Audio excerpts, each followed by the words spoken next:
আজ পুরীতে আমাদের দ্বিতীয় দিন। যথারীতি আমি আমার কাজ নিয়ে বসে পড়েছি।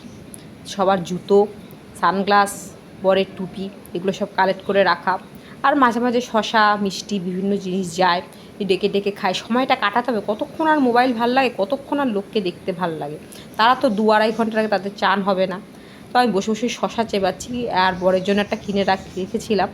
তো বর চলে এসছে, ওকে ডাকলাম দূর থেকে ইশারা করে যে আসো তোমারটা খেয়ে যাও, কারণ নুন পড়ে পড়ে আমার সেই পাজামা টাজামা সব ভিজে যাচ্ছে।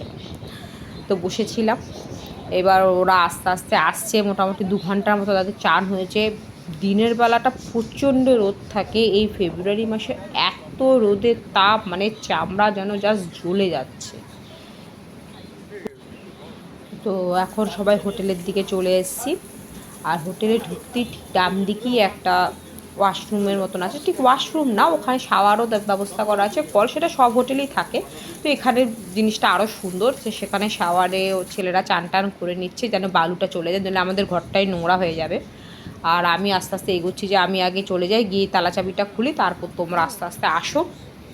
তো ওরা আস্তে আস্তে পেছন পেছন আসছে, একজন একজন করে চান করবে। এর জন্য সকাল সকাল আমি আগে আমার চানটা সেরে রাখি, কারণ যদি দেরি হয়ে যায় না তাহলে 4 জনে মিলে বাথরুম আটকে দিলে খুব সমস্যা, দেরি হয়ে যাবে খেতে। তো এখন হোটেলের রুমের কাছে মোটামুটি চলে এসেছি।